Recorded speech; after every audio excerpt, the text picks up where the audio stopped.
आइए इस वीडियो में देखेंगे साइंस का टॉप 20 क्वेश्चन जो आपको बोर्ड एग्जाम में 100% है कि यहाँ से देखने को मिल जाएंगे। यह स्पेशल बिहार बोर्ड 2026 में जो 10 क्लास के विद्यार्थी देने जा रहे हैं फरवरी में, उन्हीं के लिए वीडियो होने वाला है। तो चलिए फटाफट से आंसर बताएं, नहीं पता तो याद कर लीजिएगा। सवाल है, दांत विशेषज्ञ किस दर्पण का उपयोग मरीजों के दांतों का बड़ा प्रतिबिंब देखने के लिए करता है? तो जो दांत के डॉक्टर होते हैं वो दांतों को बड़ा करके देखने के लिए किस दर्पण का प्रयोग करते हैं? याद रखेंगे, यह दर्पण अवतल का प्रयोग करते हैं क्योंकि ये वस्तु का बड़ा प्रतिबिंब बनाते हैं। ठीक है, इसलिए इसका अवतल दर्पण प्रयोग करते हैं। Option B correct answer. अगर बी आप लोग बताएं बिल्कुल सही। फटाफट से क्लियर करते हैं। आप लोग वीडियो में बने रहिएगा, शुरू से अंत तक देखिएगा और जो नहीं याद है याद कर लीजिएगा। कौन सा लेंस अपसारी लेंस भी कहलाता है? ध्यान देंगे, एक होता है अभिसारी, याद रखेंगे अभिसारी, और एक होता है अपसारी लेंस। तो राइट आंसर की बात करें हम यहाँ पे क्या होगा? अपसारी है। ठीक है, अपसारी है तो अवतल हो जाएंगे और अभिसारी है तो उत्तल हो जाता है, याद रखेंगे। ऑप्शन की बात करें, ऑप्शन यहाँ पे क्या होंगे? तो ए करेक्ट आंसर हो जाएंगे। अगला सवाल, पुतली के साइज को कौन नियंत्रित करता है? सवाल क्या है? क्वेश्चन नंबर 3 है कि पुतली के साइज को नियंत्रित कौन करता है? आंख में जो पुतली पाए जाते हैं उसको नियंत्रित कौन करता है? पश्चिमाभि, परितारिका, नेत्र लेंस या मोतियाबिंद? 3 नंबर सवाल का आंसर। राइट आंसर की बात करें हम तो पुतली के साइज को जो नियंत्रित करता है वो परितारिका करता है। Option B correct. अगर बी बताएं आप लोग बिल्कुल सही। सवाल देखिए और फटाफट से कॉमेंट कीजिए। ठीक है, क्वेश्चन नंबर 4 है कि निम्नलिखित में से कौन विद्युत विभवांतर का एसआई मात्रक है? क्या है? विद्युत विभवांतर का एसआई मात्रक, यानी सीधा सीधा आपको समझना है कि विभवांतर का एसआई मात्रक क्या होता है। वोल्ट होता है, ओम होता है, या वोल्ट प्रति कूलम या एम्पियर होते हैं? क्या होगा राइट आंसर? 4 नंबर सवाल का आंसर। बेहद ही खास क्वेश्चन, याद रखेंगे। विभवांतर का एसआई मात्रक वोल्ट होता है, विभवांतर का एसआई मात्रक वोल्ट होता है। ठीक है, करेक्ट आंसर ए। अगर बात करें ओम तो ये प्रतिरोध का होता है। ओम किसका होता है? प्रतिरोध का। और एम्पियर विद्युत धारा का होता है। क्वेश्चन नंबर 5 है, क्या दिया गया है कि लघु पथन के समय परिपथ में विद्युत धारा का मान होता है। अब आपको बताना है कि अधिक होता है, कम होता है, या परिवर्तित हो जाता है, या नियंत्रण परिवर्तित होते रहता है। तो सबसे पहले तो आपको यह समझना होगा कि लघु पथन क्या होते हैं। तो ध्यान देंगे कि जब कभी जो होते हैं तारों को ऊपरी कवर खराब हो जाने के कारण तार आपस में संपर्क में आ जाते हैं, जिसकी वजह से उनमें आग लग जाती है, यानी शॉर्ट सर्किट होता है, जिसे लघु पतन कहते हैं। और उस समय तारों में विद्युत का प्रवाह जो होता है वो आवश्यकता से अधिक बढ़ जाता है। ऑप्शन यहाँ पे ए राइट, सी करेक्ट आंसर हो जाएंगे। ठीक है, अगला देखते हैं क्या दिया हुआ है। किसी विद्युत धारावाही सीधी लंबी परिनालिका के भीतर चुंबकीय क्षेत्र। सवाल है, ध्यान समझिएगा, कि किसी धातु के खोखले सतह के ऊपर में तार लपेट दिया जाता है जिसे परिनालिका कहा जाता है। ठीक है, सवाल यहाँ पे यह है कि किसी विद्युत धारावाही सीधी लंबी परिनालिका के भीतर चुंबकीय क्षेत्र का जो मान होता है वो कैसा होता है? याद रखेंगे। ठीक है, परिनालिका के भीतर चुंबकीय क्षेत्र का मान जो होता है वो शून्य होता है। क्या होता है? शून्य होता है। ऑप्शन यहाँ पे ए राइट आंसर हो जाएंगे। क्वेश्चन नंबर 7, ये बोर्ड एग्जाम में कई बार देखने को मिल चुका है और पूछा जाएगा। पवन चक्की से उपयोगी ऊर्जा प्राप्त करने के लिए पवन की न्यूनतम वेग, यानी हवा का न्यूनतम वेग क्या होगा? क्या है? पवन चक्की है। पवन चक्की से क्या उत्पन्न करना है? बिजली उत्पन्न करना है। इसलिए हवा का जो वेग होना चाहिए कम से कम कितना होना चाहिए? ठीक है, ये क्वेश्चन कई बार पूछा गया, इसलिए आपको याद होना चाहिए, 100% याद रखेंगे। 15 किलोमीटर प्रति घंटे की रफ्तार से कम हवा चलनी चाहिए, तो ही पवन चक्की से है ना, विद्युत ऊर्जा की प्राप्ति होती है, यानी बिजली उत्पन्न होता है उससे। अगला सवाल है, क्या दिया गया कि बायोगैस का मुख्य घटक अवयव है? बायोगैस का मुख्य घटक अवयव कौन है? क्या होंगे राइट आंसर यहाँ पे? CO2, CH4, H2 या H2SO? क्या होगा? H2S। तो यहाँ पे है बायोगैस, यानी बायोगैस का मुख्य घटक जो होता है वो मेथेन होता है। क्या? मेथेन। और मेथेन का समान सूत्र क्या होते हैं? तो ये होता है CH4 होते हैं। ऑप्शन बी सही जवाब। अगर बी बताएं बिल्कुल सही। क्वेश्चन नंबर 9 है, क्या दिया हुआ है कि नाभिकीय ऊर्जा प्राप्त करने के लिए आवश्यक है। नाभिकीय ऊर्जा प्राप्त करने के लिए आवश्यक है, यानी कौन सा पदार्थ जो है जो अति आवश्यक है? सिलिकॉन है, क्रोमियम है, यूरेनियम है, एल्युमिनियम है। क्या होगा राइट आंसर? बहुत ही खास क्वेश्चन है, वेरी वेरी इंपॉर्टेंट, क्योंकि ये पूछा जाएगा।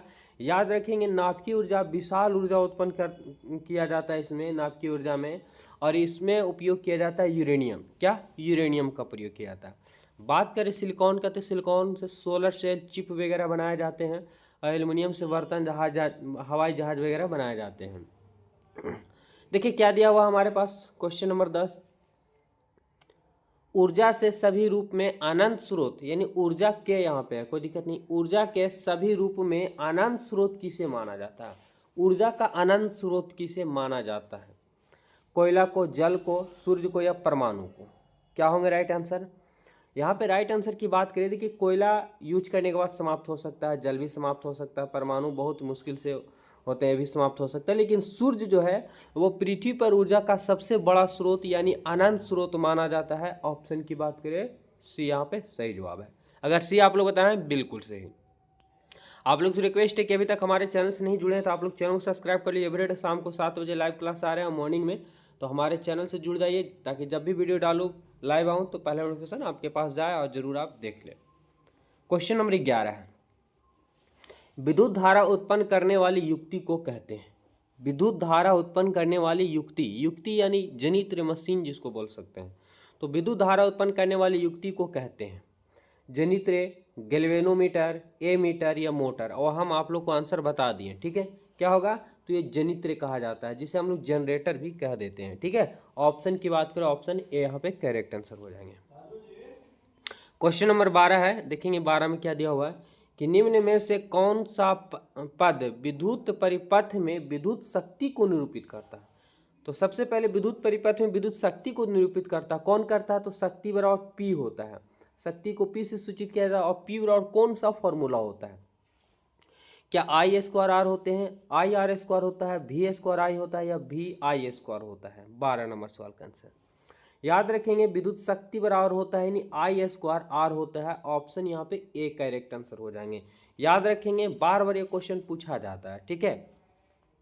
चलते हैं आगे, यहाँ से पी का पी विद्युत शक्ति और आई स्क्वायर भी हो जाता है अगर प्रतिरोध का कभी मान पूछे तो, याद रखेंगे। अगला सवाल, मानव नेत्र के लिए जिस भाग पर प्रतिबिंब बनते हैं, मानव नेत्र के जिस भाग पर प्रतिबिंब बनाते हैं वह है, कौन सा भाग पे प्रतिबिंब बनता है? क्या कॉर्निया पे बनता है, परितारिका पर, पुतली पर, या दृष्टि पटल पर? क्या होंगे राइट आंसर? देखिए लैंग्वेज आप लोग पढ़ चुके होंगे कि रेटिना पे प्रतिबिंब बनता है, लेकिन रेटिना को किसी और नाम से भी जाना जाता है, जिसका आंसर आप लोग को फटाक से बताना है। याद रखेंगे, दृष्टि पटल भी कहा जाता है, रेटिना को दृष्टि पटल भी कहा जाता है, जहां पे प्रतिबिंब बनता है। ऑप्शन यहाँ पे राइट आंसर हो जाएंगे डी। अगला सवाल, मानव नेत्र में किस प्रकार का लेंस पाया जाता है? मानव नेत्र में किस प्रकार का लेंस पाया जाता है? उत्तल, अवतल, वलयाकार, या इनमें से कोई नहीं? क्या होंगे राइट आंसर? देखिए मानव नेत्र में जो लेंस पाया जाता है, ठीक है, यह लेंस पाया जाता है उत्तल। ऑप्शन अगर आप लोग ये बताएं तो बिल्कुल सही जवाब है। अगला सवाल क्या दिया हुआ है कि समतल दर्पण द्वारा बना प्रतिबिंब होता है। समतल दर्पण द्वारा बना प्रतिबिंब सदा कैसा होता है? वास्तविक होता है, आभासी और सीधा होता है, वास्तविक और सीधा होता है, आभासी और उल्टा होता है। तो सबसे पहले आपको ये समझना होगा कि समतल दर्पण है तो समतल में कभी भी उल्टा प्रतिबिंब नहीं बनता है, तो ये होगा नहीं, और उल्टा नहीं बनेगा तो वास्तविक भी नहीं होगा, ये बनता आभासी और सीधा प्रतिबिंब बनता है। वेरी वेरी इंपॉर्टेंट क्वेश्चन है और ये आपको बोर्ड एग्जाम में देखने को मिलेगा ही मिलेगा, ठीक है। चलिए आगे बढ़ते हैं क्वेश्चन नंबर 16 की ओर। दिया गया है कि दर्पण की चौड़ाई को कहा जाता है, दर्पण की चौड़ाई को कहा जाता है फोकस, द्वारक, ध्रुव, इनमें से कोई नहीं? तो ध्यान देंगे, दर्पण की चौड़ाई को क्या कहा जाता है? देखिए दर्पण है और दर्पण की ये चौड़ाई हो गया, ठीक है, ये दर्पण हो गया, ठीक है, और ये दर्पण की क्या बन जाती है? चौड़ाई बन जाती है, ये चौड़ाई हो जाता है। तो क्या होगा इसका राइट आंसर? यहाँ पे राइट आंसर की बात करें तो ऑप्शन हो जाएंगे बी, द्वारक कहा जाता है। दर्पण की चौड़ाई को क्या कहा जाता है? द्वारक कहा जाता है। एफ बराबर आर बटा 2 केवल किसके लिए शर्त होता है? ये सही होते हैं, एफ बराबर आर बटा 2 आप लोग पढ़ चुके होंगे। क्या अवतल दर्पण में, उत्तल दर्पण में, दोनों में, समतल दर्पण में? तो एफ बराबर जो आर बटा 2 होते हैं ये गोलीय दर्पण के लिए, और गोलीय दर्पण में अवतल भी आता है और उत्तल भी आता है, इसलिए आंसर यहाँ पे सी करेक्ट आंसर हो जाएंगे। ठीक है, चलते हैं आगे। अगला सवाल क्या है कि वे पदार्थ जिनके स्वाद खट्टे होते हैं, वे पदार्थ जिनके स्वाद खट्टे होते हैं और जो नीले लिटमस घोल को लाल बनाते हैं कहा जाता है। ध्यान समझिएगा कि वे पदार्थ जो नीले लिटमस यानी वे पदार्थ जो खट्टे स्वाद को वे पदार्थ जिनके स्वाद खट्टे होते हैं और जिन नीले लिटमस को लाल बना देते हैं, ये आप लोग बचपन से पढ़ते आ रहे होंगे, 9th क्लास में ही, 8th क्लास से ही, यानी अम्ल कहा जाता है। क्या? अम्ल कहा जाता है। ऑप्शन की बात करें, ऑप्शन सी हो जाएंगे। 19 नंबर सवाल क्या दिया गया?